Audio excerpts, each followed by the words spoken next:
Hi, everybody. Welcome to the Film Canister podcast. I'm your host, H.R.M. Today, we're going to be talking about Oscar bait. Before that, let me run through our advertisers. Okay, we're done. We have no advertisers. Um, so today, we're going to be talking about Oscar bait and does it exist? So, Oscar bait is defined as a movie that's tend to be released in a late calendar year, usually is purposely viewed by a lot of Academy or Oscar um, voting people or Academy members in order for that movie to try to earn an Oscar. Sometimes that might be in a technical category, such as makeup or lighting and design, and that film may only focus on one of those specific categories. Sometimes the movie is about a drama, a real life event. Um, um, or it could be centered around a mentally ill person or somebody who's struggling with a disability. And unfortunately, a lot of these movies might be good movies, but they're deemed as Oscar bait, or a lot of these movies are pretty blatant in their offenses to become Oscar bait, or just there to earn the Academy nomination. Um, for those of you who don't know, obviously Oscars are determined by the Academy. It's a bunch of people who vote on these awards and these nominations. Um, and sometimes the picks, and oftentimes it's the picks at the Oscars, do not match up with even the picks of highly revered film critics, nor do they match up with audience polls and audience opinions or Rotten Tomatoes compilation scores and the fresh meter and stuff like that.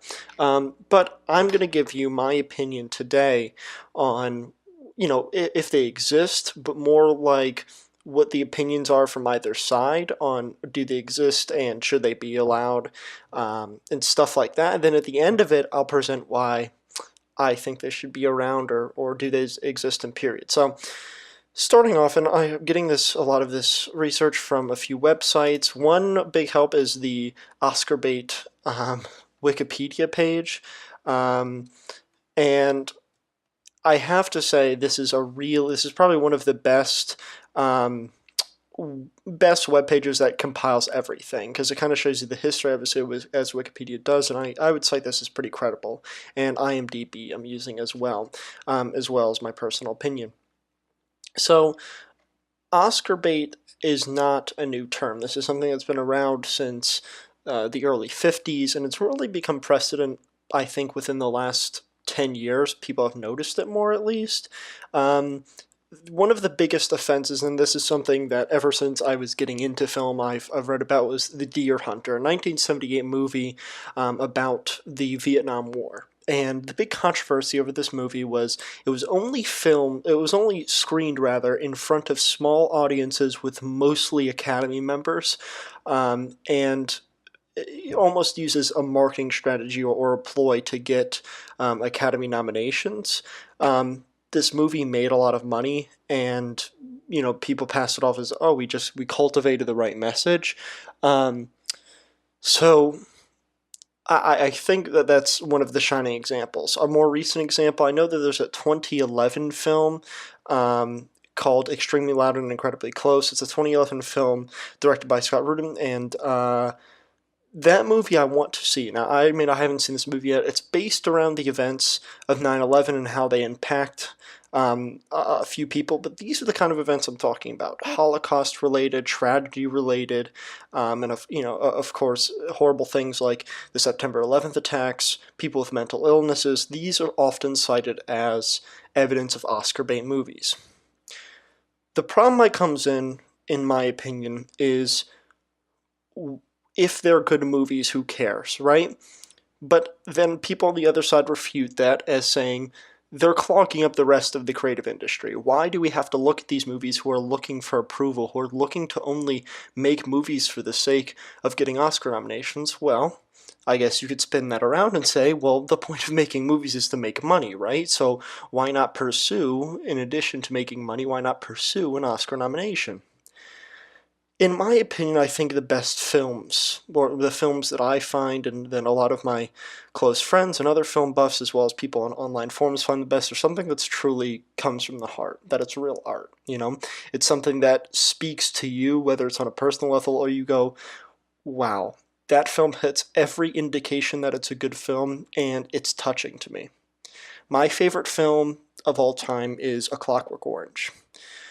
Um, the debate between books and movies obviously is adapted from the book of the same name, but that's a whole another can of worms for another day.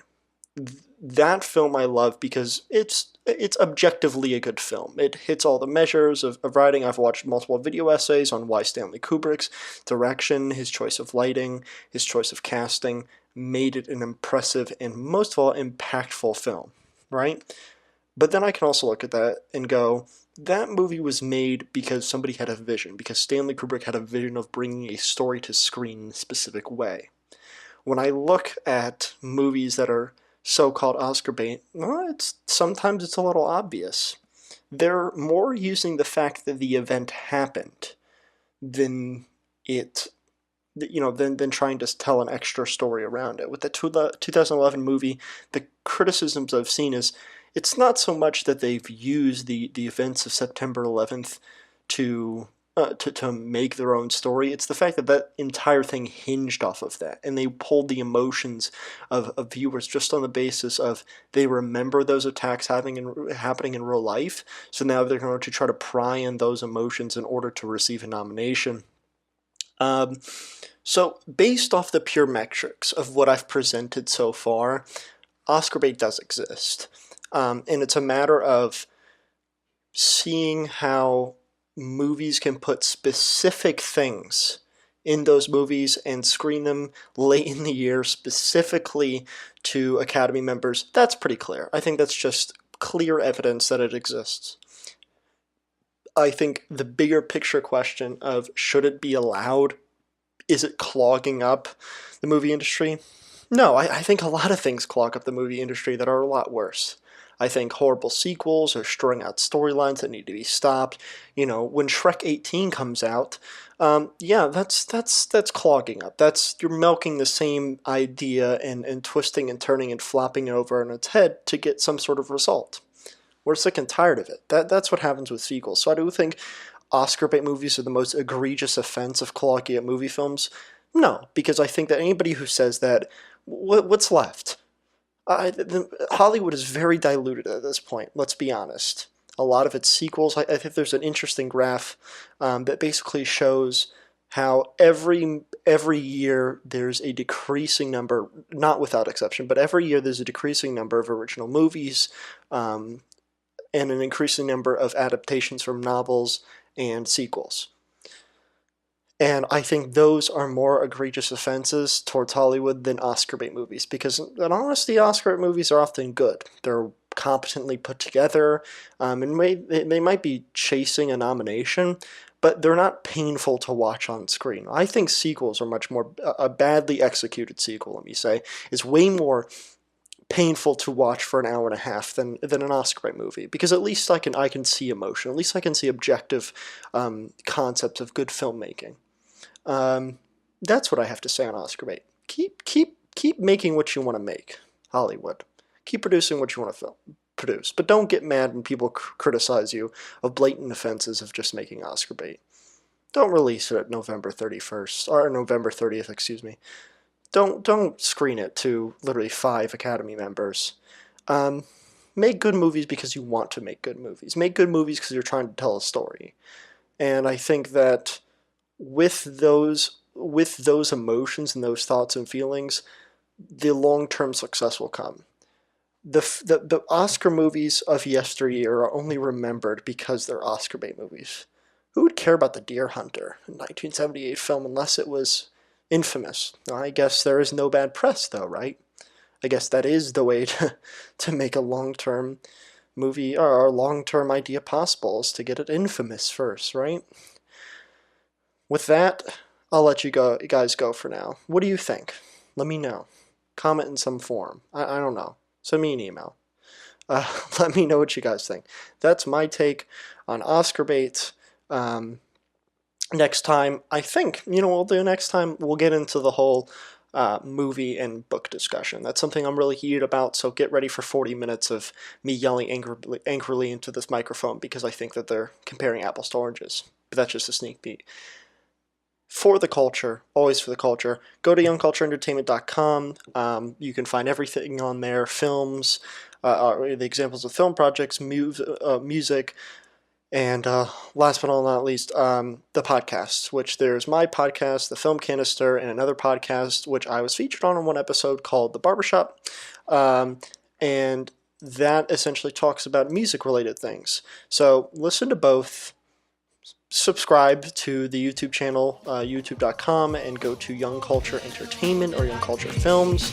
And as I said, go to youngcultureent.com to get all the latest news and updates from Young Culture Entertainment.